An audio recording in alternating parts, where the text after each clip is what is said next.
What's up, Tan and J-Man Show Nation? This is Tanner Lee, one half of the Tan and J-Man Show. And on behalf of myself and my co-host, Josh the J-Man Munt, we want to thank you for listening to our podcast.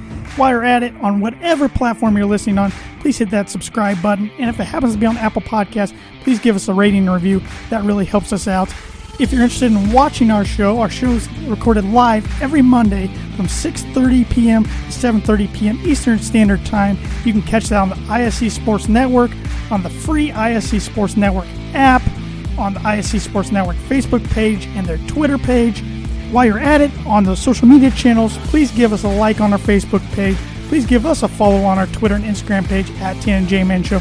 And if you want to support our podcast and look great doing so, we have a merchandise store. You can go to any of our social media pages, click the link, click Tan and J-Man Show store, and you'll find whatever you're looking for. Short sleeve t-shirts, long sleeve t-shirts, coffee mugs, you name it, we got it. So thanks again for supporting the podcast. Now sit back, relax, and here comes another exciting brand new episode of the Tan and J-Man Show. It's Monday night. You know what that means. Another brand new episode of the Tan and J-Man Show, episode 246, if you're keeping count at home. I'm Tanner Lee alongside my co-host, Josh the J-Man Munt. Josh, I meant to bring you a box of Kleenexes for this show. Oh, I need it. Yeah, it might be a rough one for you. Mm-hmm. So you're sitting over there. I'm that guy, Josh. I'm the villain of the podcast.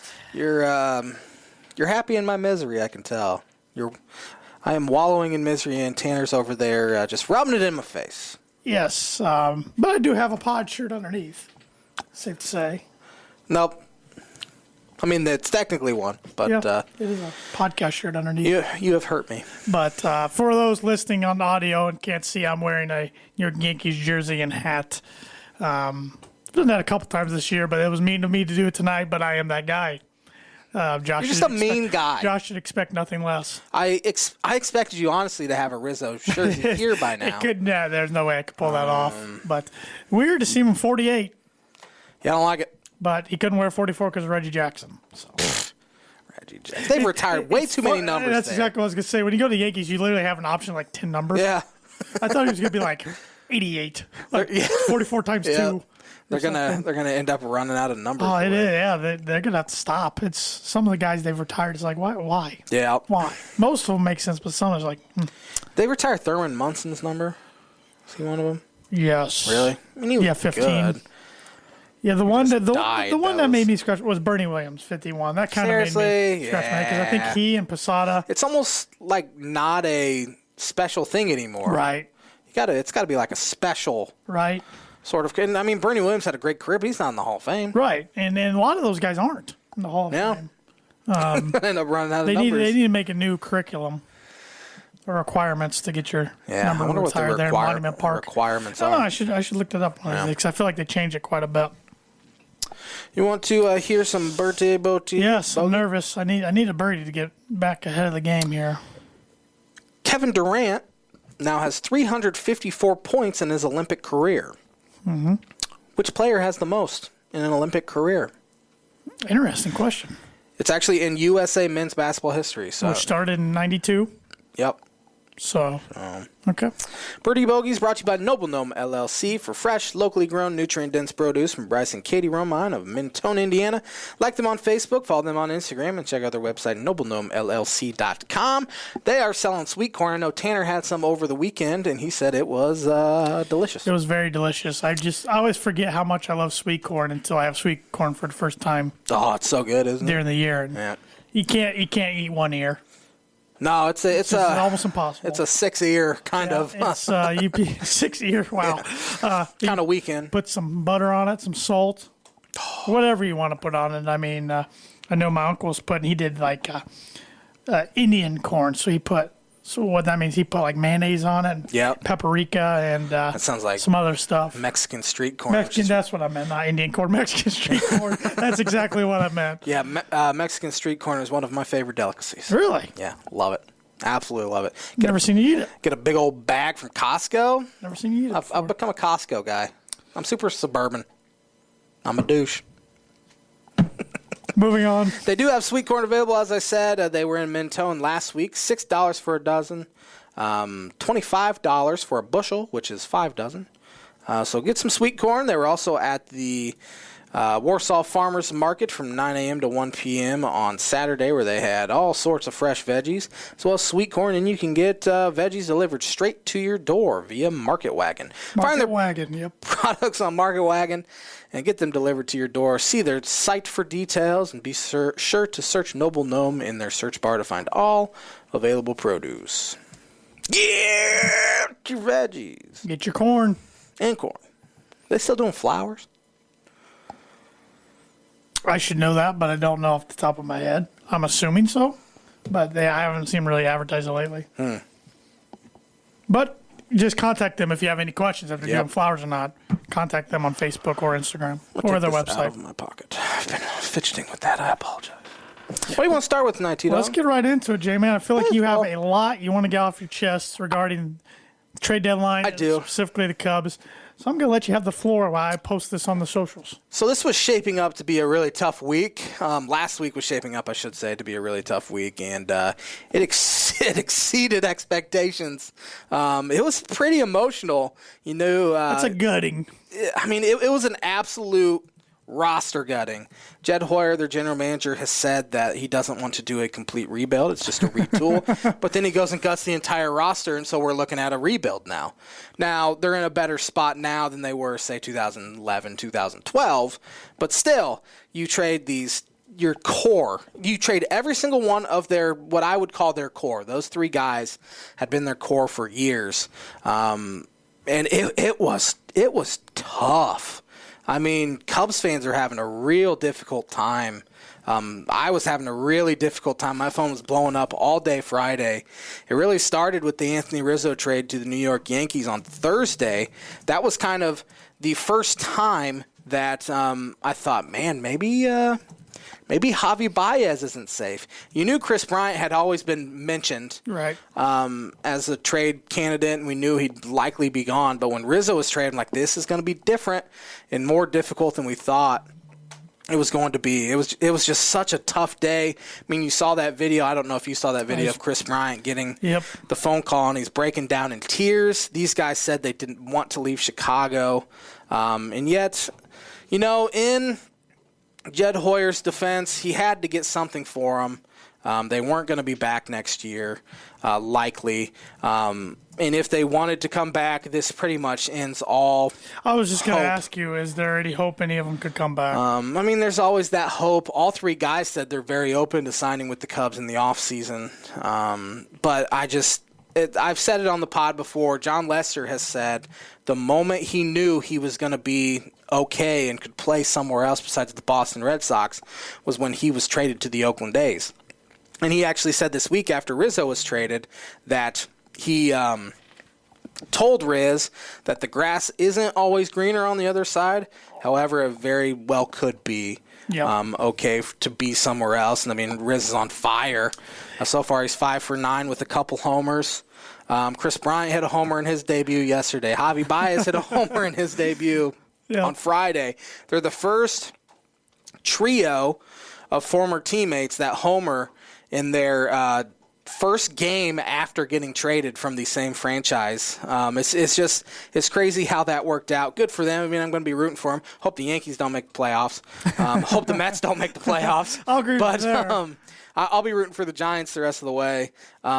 It's just been a complete failure by the front office, by Tom Ricketts. Tom Ricketts is the guy that really, he's a major market sports team owner that's acting like a small market owner. It seems like he's only present when the team's doing well, but when the team's not doing well, he always defers to the front office, throws his front office under the bus. He says it's all up to them. I have no say in it. Well, he's the one that sets the baseball budget, and he has refused to open the pocketbooks. Really, since 2017, really since that Yu Darvish signing in 2017, they haven't done anything. They've had 3 straight off seasons where they have not spent any money at all. The Ricketts have turned Wrigleyville into Rickettsville, essentially. He's put a bunch of money into that. He's donated to political party candidates more than he has invested into his own franchise. He's an absentee owner who has made these just terrible decisions to not invest in his team. It's almost like they win a World Series and he's like, what else do you want from me?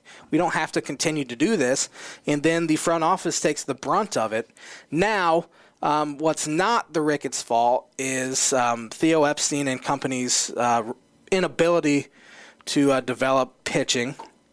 Really set them back. Probably the biggest thing that set them back was that Jason Hayward contract in 2016. Gave him, I think it was $184 million, and that's turned into one of the worst contracts in the history of the franchise. He helped him with a speech in 2016. That's about all he contributed, that Game 7 speech. Hasn't had a good year offensively since he's been there. He's a great clubhouse guy, but that's a lot of money you're paying for a guy that's just a really good guy and good clubhouse dude. He needs to go out and perform, and he hasn't been able to do it.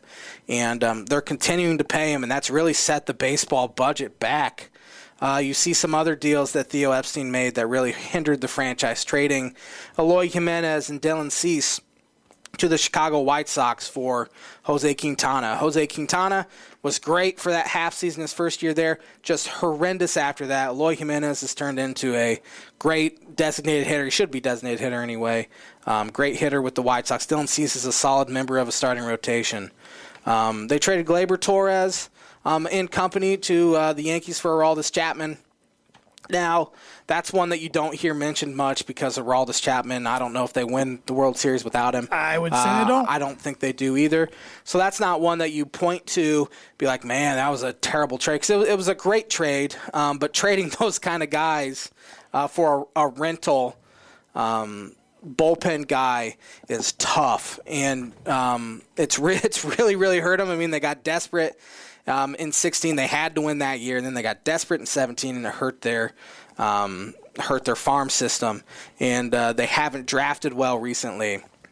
I mean, you see guys like Kyle Schwarber getting taken 4th overall. He struggled in his Cubs career. He had one really good year, and that was in 2019. Couldn't follow it up. Ian Happ has gotten worse every single year. Haven't drafted pitching whatsoever. Albert Almora in 2012 was their first-round pick. He's been an absolute bust. He's a 4th outfield type where they had guys like Corey Seager on the board at that time. They haven't drafted well. Haven't made good offseason moves. Even you look at this offseason, Jed Hoyer's first offseason. They sign Jake Arrieta to a 1-year deal. Sign Trevor Williams to a 1-year deal. Arrieta's ERA is over 6. Trevor Williams, who was in that Javi Baez trade, his ERA was over 5. You see other guys who signed 1-year deals this year, like Taijuan Walker was one. He signed with the New York Mets. He was an all-star this year. He currently has a 3.71 ERA. It was not a 1-year deal. It was a 2-year deal with a player option. Same difference. He has 3.71 ERA. He was an all-star. Anthony DeSclafani, I think he was a 1-year guy. I could be way off on this with the San Francisco Giants. He has a 3.10 ERA. He was a 1-year free agent deal. He has a 3.10 ERA with the San Francisco Giants. Kevin Gausman is another one that I think he signed a 1-year deal with the San Francisco Giants as well. His one-year deal. It was worth $18.9 million. Sure, that's a lot of money. But he has a 2.35 ERA. I think he's one of the top pitchers in the National League in pitchers wins above replacement, striking out 149 batters in 126 innings. Jed Hoyer failed to recognize this type of pitcher that was easily affordable, and he chose Trevor Williams, who has had one good year in his career, and it was 5 years ago. Jake Arrieta, he did it for maybe sentimental value or whatever, but he hasn't been good. It's a sentimental thing. Arrieta hasn't been good at all. It's just I don't know. The failure starts with the front office. It starts with Tom Ricketts and company, and it is what it is at this point. You look at those players, and they were great, but, if they were great the past 2 years, they'd probably still be there. What's Jed's background? I'm not too familiar with him. Jed has, I think he started in Boston's system under Theo, and then Jed was the San Diego Padres. I'm going to go look up his Wikipedia real quick. He was the San Diego Padres general manager, and Theo was obviously still in Boston. Mm-hmm. In 2009, he was hired as San Diego Padres general manager. He actually traded Adrian Gonzalez for Anthony Rizzo. That was kind of his big deal. And then Theo hired Jed to be the Cubs general manager when Theo was obviously the president of baseball ops. And then, of course, they just bumped Jed up to Theo's spot, president of baseball ops. He signed a 5-year contract through 2021. And so I don't know. I mean, I haven't even heard of his contract ending. I'm sure they gave him a new deal when he took over. Do you think any of these moves impact David Ross's future? I don't think so. I think I know they hired him because he's buddy with all these guys, and it hasn't worked. And that's not totally his fault. He hasn't had he hasn't had a good pitching staff since he's been there the 2 years. I think they're going to give him. Man, next year could be rough depending on what they do in the offseason. I think they'll give him another year or two because I think they like the culture he's building. They couldn't get it done this year. Say they don't make the playoffs the next 2 years, then do you think it's cut? Yeah, and it's probably one of those situations where he's a fan favorite just because of his playing days, and it'd be like a mutual parting of ways, kind of like Joe Madden was. Bad timing, kind of. Bad timing. It was one of those where, who knows, they might want to go in a different direction this year just because it was one of those, maybe we can bring Ross in to get like the best for one more go-around with this core, and it hasn't ended well. How do you fill the shoes of the manager who brought a title back to Chicago? Exactly. I mean, good luck. And, I mean, the Joe Madden era didn't end good at all either. Right. But I mean, they thought maybe he could get the most out of guys like KB and Riz and Javi. Mm-hmm. And as we said, Rizzo's really heating up, and he was really starting to heat up before he was traded. Last 2 or 3 weeks. Bryant and Baez both had terrible Junes, but Bryant I think he hit .315 in July with a .550 slugging. Same with Javi. Javi had a great month of July as well. And now their roster's about as bad. Yesterday was the least recognizable Cubs roster since probably 2013. I mean, they're starting guys like Rafael Ortega hits 3 homers yesterday. Yeah. He had 6 career homers coming into the game, and he hits 3 yesterday. Robinson Chirinos, who they just picked up. Chirinos? Chirinos. You call him Cheerio. Cheerio, there you go. Who they just picked up a few weeks ago, caught yesterday. Sergio Alcantara played short. You're doing good on these names. These are some hard names. I don't even remember who played. I didn't even watch it yesterday. I don't know who played second yesterday. They had Patrick Wisdom played. I know that.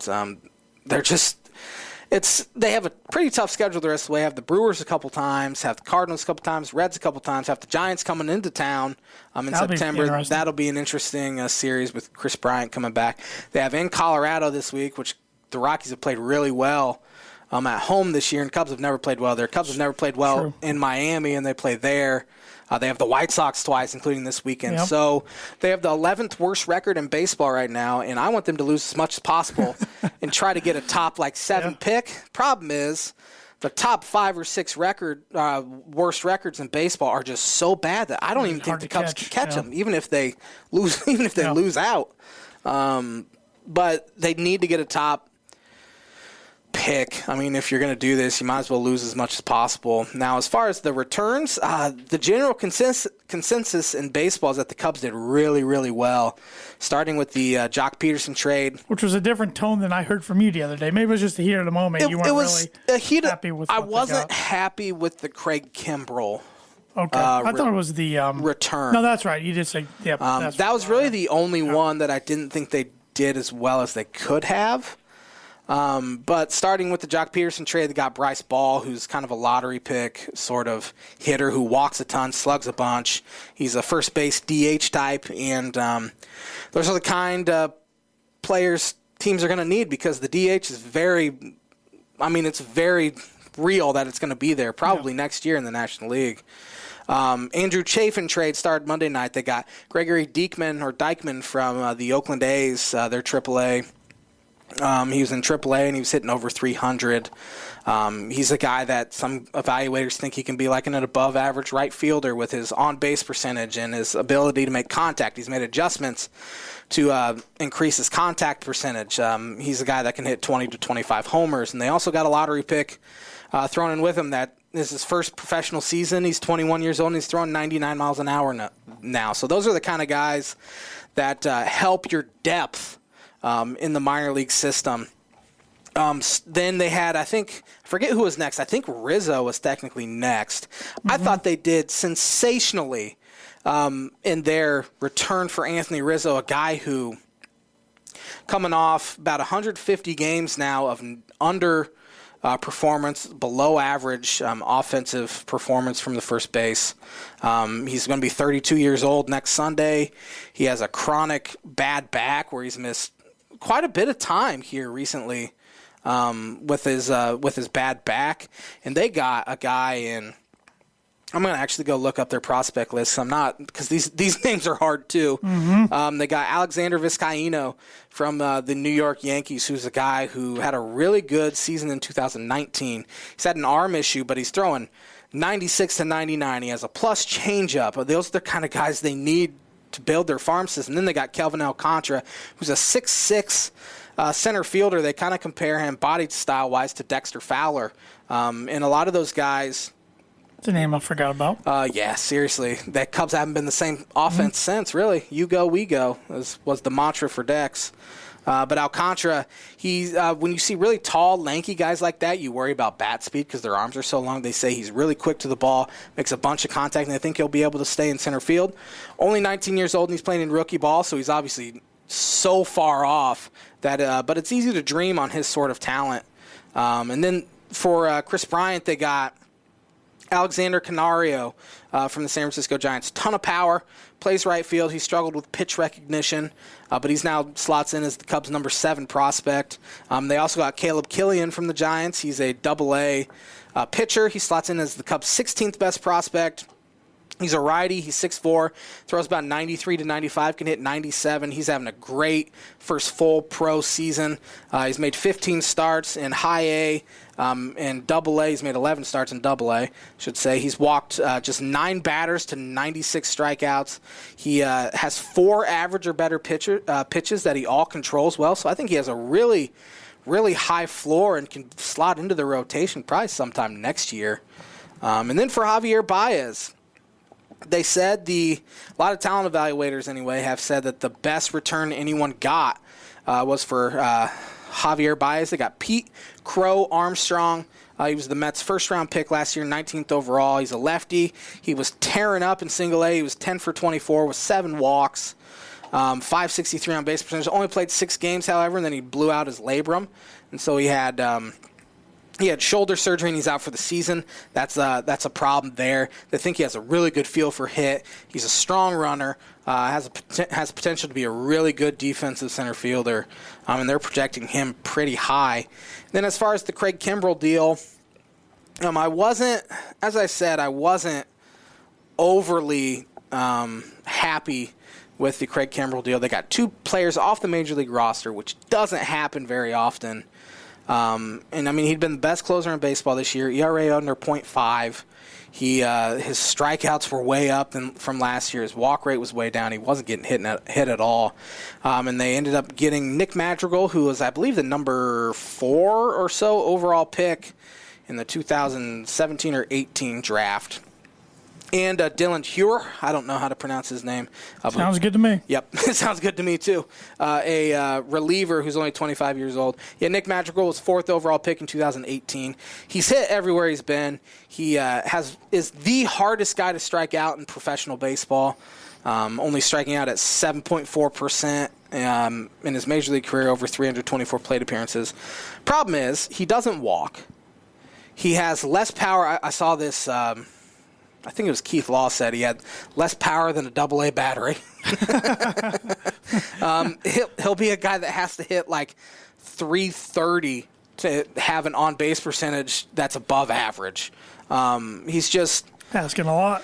He's a below-average defensive player at second base. And in turn, because he's a second baseman only, they're having to shift Nico Horner when he comes back to shortstop. And that just decreases his value because he's one of the elite defensive second basemen in the game.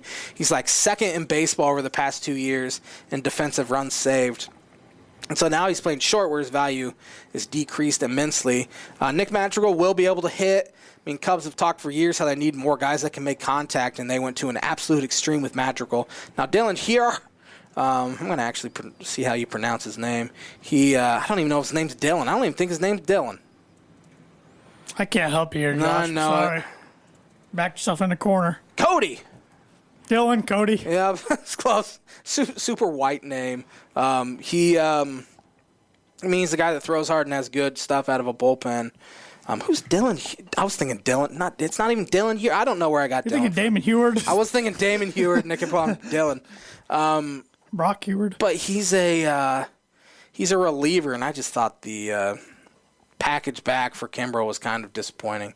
But, I mean, talent evaluators think Cubs did very, very well for these rental players. You seem to be taking it a lot better than I thought you would. It would have been interesting to do a podcast right Monday or Friday night. Yeah. That would have been interesting. I was in a rough spot. It was just sad. I listened to Pat Hughes and Ron Coomer on Cubs radio on Friday night when I was traveling, and it sounded like a funeral is what it sounded like. I think Ron asked Pat, what's your favorite Javi Baez moment? It almost felt like I was at a funeral. Yeah. Well, you're talking about three of the most popular players in franchise history. And they did the impossible, which was win a World Series. I mean, you look at Rizzo. He was the captain really from day one. I mean, they traded for him with the San Diego Padres. He really struggled with the Padres in those 40-plus games or whatever he played, and that really helped the Cubs be able to trade for him. He struggled in 2013 in his first full season with the Cubs, but then bounced back and was phenomenal, made the All-Star team in 2014. In the moment the culture kind of switched there in Chicago, they got into a benches clearing incident against the Cincinnati Reds. Aroldis Chapman threw over Nate Sherholtz's head twice in the ninth inning, and of course the Cubs weren't happy because Aroldis is sitting 103 miles an hour. He can kill somebody. Even if he didn't do it intentional, I mean, Still. the dugout's not going to be happy. Sure. And he just brushed it off like it was nothing. He just kind of went like that. And somebody was jawing with Rizzo when he went out to first base, and Rizzo threw his hat and glove down and went after the Cincinnati Reds dugout and tried to take on the entire dugout. No one around him. That was the moment that he kind of put the team on his back and said, this is my team now. And really, ever since that moment, they were fantastic up until late 2018 is when things changed. And then Chris Bryant obviously coming in, winning minor league player of the year, winning rookie of the year, winning MVP, maybe the most underappreciated Chicago athlete ever. Fans, for whatever reason, didn't give him any sort of benefit of the doubt. He had some injuries. And it just sucked that they didn't get the proper send-off they deserved. Ross knew what was happening, and I'm sure David was told not to play these guys regardless of the situation. Because on the business side, if they pull a hammy Rizzo hangs over the plate. If he gets hit by pitch. Gets hit on the hand or something. Same with KB. He got hit a lot. So it makes sense, but I wish they could have put both of them into the game and then pulled them out. Give him a curtain call. And I'm sure Bryant will get a fantastic ovation next month when he comes back. But it just sucks the way it's ended. Thought it'd be better, and that's really a failure on the front office and Tom Ricketts. Their merchandise got hurt. Those three moved a lot of merchandise. Those are like the only jerseys you saw on the current team. Yeah. I mean, who on the current? There would be no one on the current team that you would have. Maybe Wilson Contreras. Yeah. No one has a Jason Hayward jersey. Hendricks. Maybe Kyle Hendricks, but he's like the boringest guy. Old Arrieta, yeah.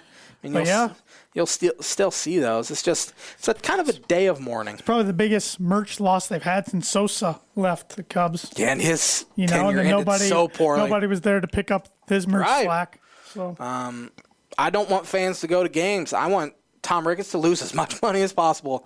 He doesn't deserve fans to be in attendance. I mean, this past week last Sunday actually they had a home game where they drew just over 32,000, which is the lowest they've had for a Sunday afternoon in I I don't know how long, 2014, 13, something like that. Send a message. Yeah, and fans will still show up, and Tom will still make his money, but I really wish Tom needs to sell the team. It's just point blank. He's just an absentee owner, as I said. He only cares about lining his pockets, and now the fans in the franchise are the ones hurting. Any other trade deadline thoughts, whether it's the Cubs or any other teams you thought were winners or losers? The Cubs did really, really well, as I said. It sucked to see those guys go. The Dodgers, winners, trading for Max Scherzer and Trey Turner. I forgot about that, to be honest. Yeah, good, it's annoying. Good luck, everyone else. 6 good arms, consistently. Yeah, I know they're compensating for Trevor Bauer. I don't know if Trevor Bauer will ever throw another pitch, to be honest. And then Trey Turner. Trey Turner might be the most underrated player in baseball right now. People don't even know who he is, and he's a superstar. He'll slide in there at second base. They got Corey Seager back from injury. No. Mookie Betts is coming back. Rich gets richer. Clayton Kershaw's coming back from injury. All these guys have been injured. They're going to be tough to beat. Now they're the best team in baseball again. I think they'll end up beating the Giants to win that division. Cincinnati Reds. They were buyers. They didn't do a whole lot to change the deal. They need some bullpen arms. They picked up 3 of them.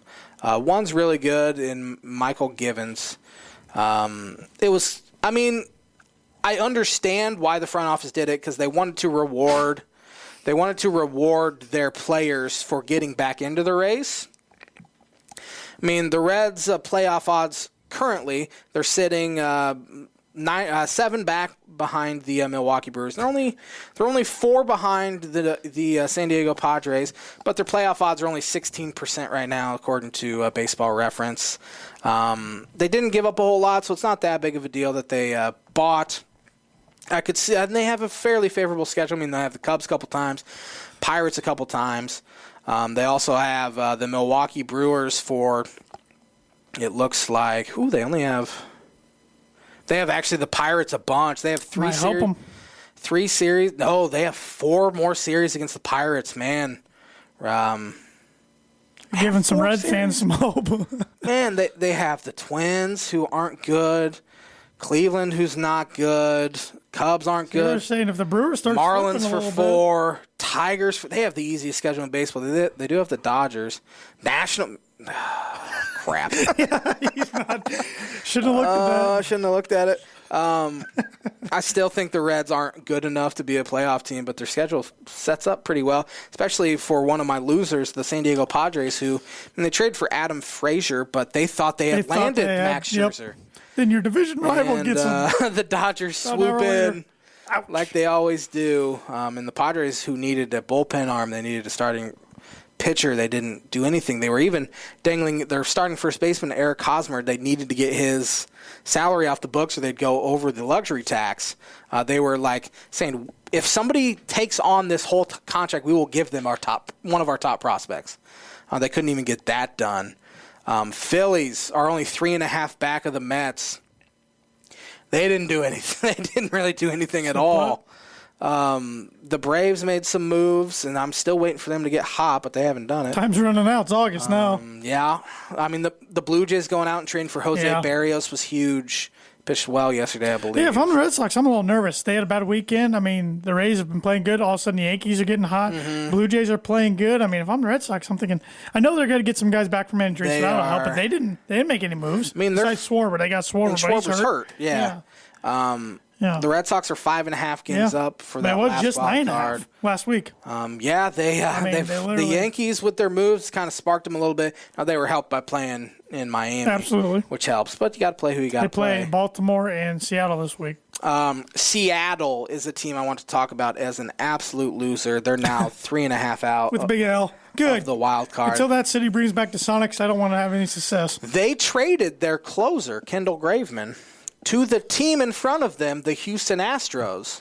The players were so mad at the front office, and their general manager, Jerry DiPoto, said, well, this is just the beginning.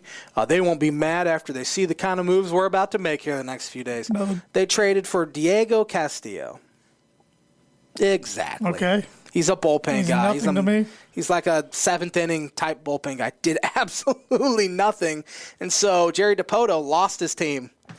They are having the best season they've had in years, and Dipoto made a mind-numbingly stupid trade. They're the Cleveland Browns of the MLB. They really are. Without the tradition, I mean, he's lost his team, and they've struggled since that trade. They have the longest drought in professional sports not making playoffs. Do they? Oh, yeah. 2001? All 4 big leagues. Yep. Good job, Dipoto. Reasons like that. Yep. Anything else you got? No,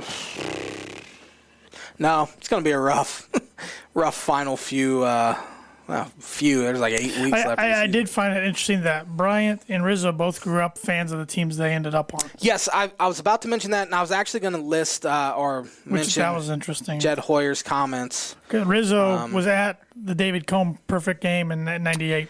So Chris Bryant even said this, that Jed Hoyer really worked and did the best thing for the players. Trying to get them to a spot that could be in contention and be in contention. They're all in contention now. Would, Rizzo grew up a Yankees fan. His parents are from, or at least his dad is from New Jersey, I know. He has family there, so he gets to be close to family. Javi wanted to play with his buddy Francisco Lindor, his best friend Frankie Lindor. And so he did that for him. Chris Bryant, I believe, has even said he grew up a San Francisco Giants fan in Las Vegas, and now he gets to be closer to home. Yep. Craig Kimbrell's daughter has a heart issue, and they didn't want to have to move. Oh, that's not. I didn't know that. So he did everything he could to trade him to the White Sox. So, I mean, that was nice of Jed Hoyer. Now, Jed Hoyer was on the radio today, and this is what he said. David Kaplan asked him about the extension process and when they had contract extension talks with Baez and Rizzo and Bryant. And Jed said, so that is the thing that will probably be my greatest source of frustration from this era, and I don't want to address anyone individually. We said we wouldn't talk about extension talks publicly, and I think it's in bad faith to do it now. However, the only thing I will say is that while frustrating, I put my head on the pillow every night knowing that we put our best foot forward. The extensions we offered these guys will hold up exceptionally well historically. They'll hold up exceptionally well and against the open market. I don't know why guys didn't want to sign. He said that. I don't know why guys didn't even want to counteroffer sometimes. I don't know, because every one of these guys would say they wanted to stay in Chicago. We want to be a Cub. But when we sat down to do negotiations, that wasn't how they acted. And, I see a guy like Lance Lynn who comes to Chicago and signs an extension, and he certainly could have gotten more on the open market this winter, but he said, I want to stay here. I want to be a White Sox. That wasn't something that, other than Kyle Hendricks, who I admire for really rolling up his sleeves with us, we didn't have that. And so it's a source of incredible frustration for me, but at the same time, it's a source of zero second-guessing, a source of zero analysis from my end. What could we have done? Because I look at it, I know what was offered, and I know what the dialogue was. I accept that we put our best foot forward and tried our hardest, but it was not reciprocated. So any hope that those guys can come back is probably just went out the window. Over. Why he'd come out and say that publicly is just asinine. Just stupid. Those are your best players you've had maybe ever. They've done the impossible, and you're just throwing them under the bus like that and trying. I don't know if he was trying to sour them to Cubs fans. And that's not good to potential free agents. Yeah. They're like, I don't want to go play for that guy. Exactly. Why would you want to sign with the Chicago Cubs now? It's even been said that Jed Hoyer doesn't know which way the rebuild's going to go yet. He got probably the best deals he could possibly get, but we won't know until this time next year. And he kind of proved the White Sox right now are in a lot better shape than the Cubs. A lot better shape. He brought that up, too. Yeah, a lot better shape. Well, they'll still, for some reason, be in the Cubs' shadow regardless. The Mets could win 4 straight and be in the Yankees' shadow. It just is what it is. Same thing. The Angels could win a couple no one right care. now, and they'll be in the Dodgers' shadow, so it is what it is. Yep. It is what it is. Well, I'm going to give you a break. You just talked a lot. My throat's hurting. So I'm going to educate you a little bit. All right, let's hear it. Day, sport events that have happened on August 2nd. Speaking of the White Sox, on this day, 1906, the Chicago White Sox beat the Boston Americans 3-0 to start an AL record 19-game MLB win streak. That used to be the AL record. Yeah, it says AL record there. But remember, Oakland did it during the Moneyball era. Then the Cleveland Indians did it just a few years ago. I wish they would, go back and revise their website a little bit. Don't blame you. But On this day in 1921, after 3 hours of deliberation, a Chicago jury acquitted 8 Chicago White Sox accused in the Black Sox scandal. The next day, they were banned from organized baseball for life. Yeah, that's one of those things. Shoeless Joe Jackson hit great in the World Series, and they banned him. He's one of the greatest hitters ever. On this day in 1938, the MLB conducted the first test of bright yellow baseballs during a Dodgers-Cardinals doubleheader. Bright yellow baseball. Yellow. It's like a tennis ball or a A softball. lot of those pitching machines, you'd see like the yellow those balls. those ones with holes in it. The holes with the dimples. I wonder if they looked like that without the dimples. On this day in 1959, who won the PGA Championship? 1959? I'll give you 500 guesses. Ben Sorensen. You got the B right. Bob Rosberg or Roseberg won by one stroke from Jerry Barber and Doug Sanders. Rosberg. Minneapolis Golf Course. On this day in 1959 as well, future Hall of Famer first baseman Willie McCovey hit his first of what would be 521 MLB home runs in San Francisco in the Giants' 5-3 win against the Pirates. The McCovey Cove, as they now call it, that Barry Bonds has made famous. Yes. On this day in 1961, the St. Louis Cardinals of the NFL beat the Toronto Argonauts of the CFL 36-7 in an exhibition game in Toronto, Canada. Oh, Canada. On this day in 1967, New Orleans Saints played, I'm assuming it's their first ever preseason game, but it says first ever preseason game in a loss to the Los Angeles Rams 16-7 at Anaheim Stadium. On this day in 1973, future Baseball Hall of Fame third baseman George Brett got his first MLB hit in his debut for the Kansas City Royals in a 3-1 win against the Chicago White Sox. Reading too fast. I keep reading things in front of the words. On this day in 1982, Oakland A's outfielder Ricky Henderson stole his 100th MLB base of the season in a 6-5 win versus the Seattle Mariners. He was the first player to steal 100 twice in the modern era. He was fast. He was good at stealing bases. Good at getting on base, too. On this day in 1987, Cincinnati outfielder Eric Davis is the seventh player to hit 30 home runs and steal 30 bases in one season as he homered in the Reds' 5-4 win against the Giants. Yeah, he was really good. No one even remembers him back in the day. On this day in 1990, Yankees rookie first baseman Kevin Mace, M-A-A-S, Moss, I think, hits his 10th MLB home run in 6-5 loss against the Tigers. Fastest to reach that mark in just 77 at-bats. Wow. On this day in 1992, Tom Seaver, Rollie Fingers, Hal Newhouser, and Bill McGowan were inducted into the Baseball Hall of Fame. On this day in 1993, Maryland investors led by Baltimore attorney Peter Angelos bought the Baltimore Orioles at auction in New York for $173 million, nearly $50 million more than ever paid for a baseball team at the time. Wow. On this day in 1996, the star-studded United States men's basketball team, dubbed the Dream Team 3, beat Yugoslavia 95-69 to win the gold medal at the Atlanta Olympics. The Baltimore Orioles, you said he bought that for how much? 175? Yeah, 173. Are now worth $1.43 billion. Yeah, that's what I was thinking in my head today. I'm like, almost every sports franchise is worth billions of dollars now. Even the Baltimore Orioles. They're awful. Yeah, terrible. They've been worth $1 billion since 2016. On this day in 2009, Michael Phelps ended the World Swimming Championships in Rome with his 5th gold medal as part of the U.S. 4x100-meter medley relay team that recorded the 43rd world record of the controversial meet. On this day in 2009, the U.S. Senior Golf Open was played at Crooked Stick Golf Course down southern Indiana. Fred Funk won by 6 strokes over Joey Sindelar. You ever played there? No. Our good buddy Andrew Eilish he won his college tournament there. Really? So did his wife. They both won college tournaments there. We had them on the show, and I think I remember them talking about it. Yep. On this day in 2012. About this time last year we had them on the show. Yeah, the power went out. Yeah. during a storm. On this day, 2012 American swimmer Michael Phelps won his third consecutive gold medal in the 200-meter individual medley in 1 minute 54.27 seconds at the London Olympics.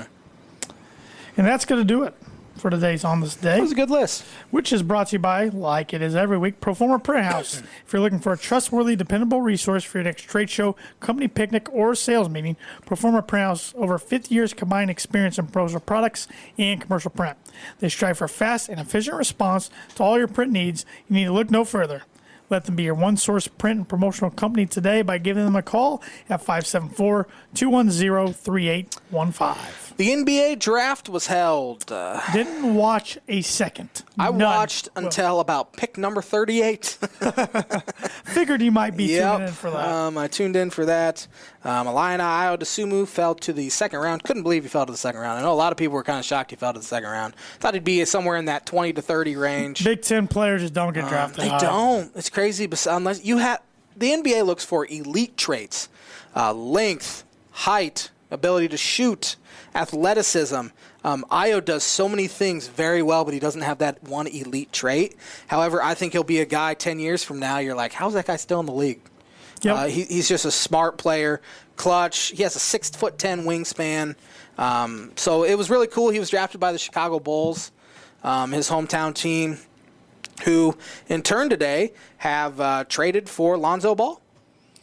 Yeah, $85 million 4-year deal. They sent Tomas Satoransky, Garrett Temple, and a second-round pick to New Orleans for Lonzo Ball, who's signing a 4-year, $85 million contract.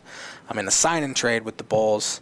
So it's an interesting fit there in Chicago. You have Zach LaVine, you have Kobe White, now Ayo Dosunmu in the fold. Lonzo's a guy who's, NBA contracts are so insane.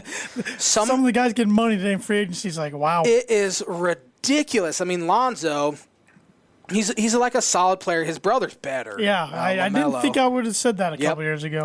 Lonzo averaged 14 points a game, 4.8 rebounds, 5.7 assists. Shot 38% from three. He's making $85 million. I'm just glad. I knew the Pacers were interested. I'm glad it didn't happen. Listen to this. Duncan Robinson, old Michigan basketball player. Played for Heat. 5 years, $90 million. Back in Miami? In Miami. Yep. 90 could. So 5 years ago when we're watching Michigan play and Duncan Robinson's coming off the bench as a senior, I think he came off the bench as a senior. I would have told you he's played in Europe.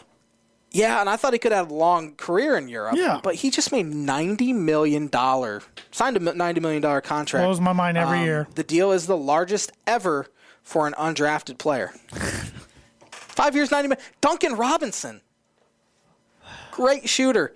Elite shooter. That's what the NBA is looking for, is elite traits. I just said the NBA doesn't think a lot of Big Ten guys, and you got an undrafted Big Ten guy right there making $90 million. Yep. But I look at some of the guys drafted, and I'm like, Kofi Coburn would have went over those guys. You would think, but I would think. You would also think Ayo Dosunmu should have gone over that guy. And I wouldn't think that the Nebraska dude would get drafted. At all. He was terrible. And Garza, who was a heck of a college player, goes 58th. Yeah, I always thought Wieskamp was their best prospect, and he went 41st, I believe. Yep. The 2022 mock drafts have come out, and about every single one of them I've seen as a Jaden Ivey in the top 10. I saw him one the other day that was neat, 12th to the Grizzlies, which would be cool because of his connection with his mom previously being an assistant there. Oh, he and cool. Ja Moran are really good friends. That'd be pretty neat. But I hope he's up there because that means Purdue probably had a pretty good season because he had a good season. Yep. So that's interesting. But yeah, NBA free agency is usually it's usually wild. Fun. It's probably the most fun free agency because it happens the first day everyone signs. Except we're talking about the MLB trade deadline and everything. And Russell Westbrook goes to the Lakers. Gets traded to the Lakers. Another super team. That's why I can't get in the NBA. That right there. Yep. The super teams. That's why it was so satisfying watching the Bucks win the NBA championship. All these homegrown players. Giannis decided to stay in Milwaukee, small market, didn't have to team up with anyone else. Yep. And he won one. I got a question for you about the Greek Freak. If he and Durant were to retire right now, I saw this on Facebook. Whose legacy do you take over the others? I like Giannis more. I do too, absolutely. But I still think you take Durant's legacy. Probably he's played more years, Durant. so it's kind of no fair, but it's probably pretty close though. Probably Durant. But, I mean, Giannis is younger. Yes. He's 26. A bunch younger, probably 5 or 6 years younger. I think we ask this question in 3 or 4 years, we'll probably say Giannis. You're probably right. But right now, it's probably Durant. Yeah. I mean, he had did he blow out his Achilles a couple years ago? He's had some last year before he played on the Nets. Well, he did in the finals for the Warriors. But yeah. Chris Paul turned down a $44 million player option. However, he signed a 4-year deal that could be worth as much as $120 million. With the Suns? With the Suns. At least he signed back there. So he turned down 44 for this year for 120 over the next 4. 120 divided by 4 is a lot of money. I don't want to do the math. Don't put me on the spot with that. 120 divided by 4 is 30. So 30 mil. Yeah. So, yeah, he... but Kyle Lowry to the Heat? To the Heat, yes, to the Miami Heat. 3-year deal worth $90 million. Kawhi Leonard is getting out of his $36 million to restructure his contract. Kelly Olynyk's making what? 37 over 3 years with the Pistons. Tim Hardaway, I told you he's making 74 with the Mavericks. Man, that must be nice. Yeah. If you can make a good living as a bench role player in the NBA. I mean, the epitome of bench role player is Brian Scalabrine. I think we would both admit like a 10th to 12th man. He was like the epitome of bench player. He averaged 3 points a game, played in the league for 11 seasons. Like last guy off the bench made $20 million in his career. Probably make more now. Yeah. Last year was 2012. Yep. It is funny. I've seen YouTube videos because people are like, Mike I can Conley's beat him. $74.5 million. Yeah, the old man. He's getting old. Have you seen the YouTube videos? Like guys say that I can beat Brian Scalabrine. And then he shows up and shuts them out. 12-0. Like no, it shows you how good those guys are. You're a good basketball player. You're not near what I am. And he's this like you see the same thing with golfers sometimes. Oh, I can beat this guy because he doesn't play on tour all the time. Yeah, goes up and still whoops you. Kills you because their weakness is still better than your strength. Absolutely, they just dominate. That's why they get paid to do what they do. This episode is brought to you by The Damn Landing. Whether you want an epic burger, hand-tossed pizza, hand-breaded tenderloin, seafood, craft beer, or a handcrafted cocktail, The Damn Landing is the place to be. The Dam is a bar and grill located on beautiful Lake Manitou, focused on freshness and quality. The Dam smokes here every single weekend. It features barbecue and steaks. In addition, you can wash it down with one of their 16 beers on tap, including a constant rotation of the bay's best microbrews and domestic flavors, or a handcrafted cocktail made using fresh ingredients. Taking the fantastic views of Lake Manitou in their beer garden or outdoor bar area. Whether it be boats or wheels, the Damn Landing is the place to be, located at 1305 Ewing Road in Rochester. And this episode is also brought to you by Circle 15 Golf. Circle 15 Golf is a brand focused on bringing tour quality products and experience to the everyday golfer like the J-Man and myself. Sir. It's built on 25 years of tour experience, featuring the Genesis glove, the most durable and comfortable glove available, and the patented Glove Hub, the first and only glove humidor on the market. Find those products and more, along with hats, ball markers, divot repair tools, whatever you'd like, at circle15golf.com. The Hall of Fame game is Thursday? Yep. This past weekend was the last weekend without football till after the Super Bowl. Yeah, February. Yeah, Dallas Cowboys play the Pittsburgh Steelers. This will be the J-Man's Book of Prediction of the Week. The Pittsburgh Steelers will win that game. Why?